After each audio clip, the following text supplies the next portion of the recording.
మా పల్లెలు నేర్పిన జీవిత పాఠాలు. పొలం గట్లపై నడిపించి తడబడకుండా నిలదొక్కుకోవటం నేర్పింది. అకాల వర్షాలకు, గాలి దుమారాలకు పంటలు పాడైపోతే నష్టాలకు నిలదొక్కుకునే స్థైర్యం నేర్పింది. వాగు పక్కన నీటి చెలిమలు తీయించి శోధించే తత్వం నేర్పింది.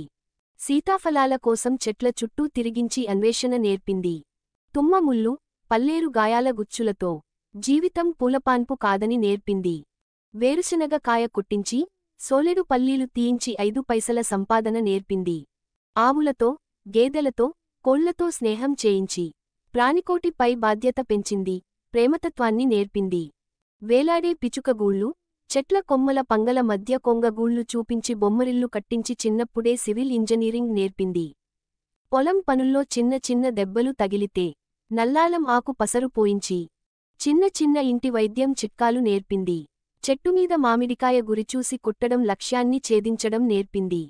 నిండు బిందెను నెత్తిమీద పెట్టి నీళ్లు మోయించి జీవితమంటే బరువు బాధ్యత అని నేర్పింది.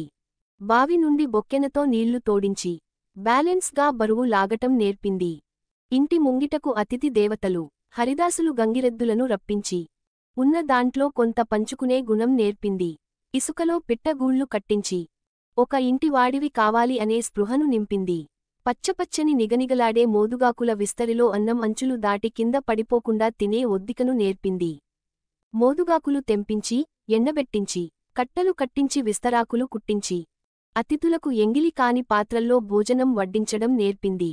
ఉన్న ఒక్క పిప్పర్మెంట్ను అంగీబట్ట వేసి కొరికి ముక్కలు చేసి కాకి ఎంగిలి పేరుతో దోస్తులతో పంచుకోవటం నేర్పింది. ముళ్ళు గుచ్చుకోకుండా ఒక్కటొక్కటిగా రేగ్గాయలు తెంపే ఓర్పును నేర్పింది. ఎండాకాలంలో తుమ్మ చెట్ల బంక సేకరణ, స్వయం సంపాదన ధోరణి నేర్పింది.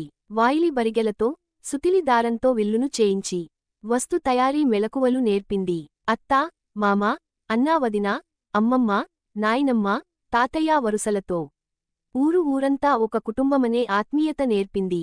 మా ఊరు నాకు ఎంత ఇష్టం అంటే మా అమ్మా బాపు ఎంత ఇష్టమో అంత ఇష్టం. ధైర్యంగా బ్రతికే పాఠాలను నేర్పిన మా ఊరుకు పల్లెకు మేము జీవితాంతం రుణపడి ఉంటాం. నేను గ్రామంలో పుట్టి పెరిగాను అని చెప్పటానికి సంతోషపడుతున్నా, గర్వపడుతున్నా.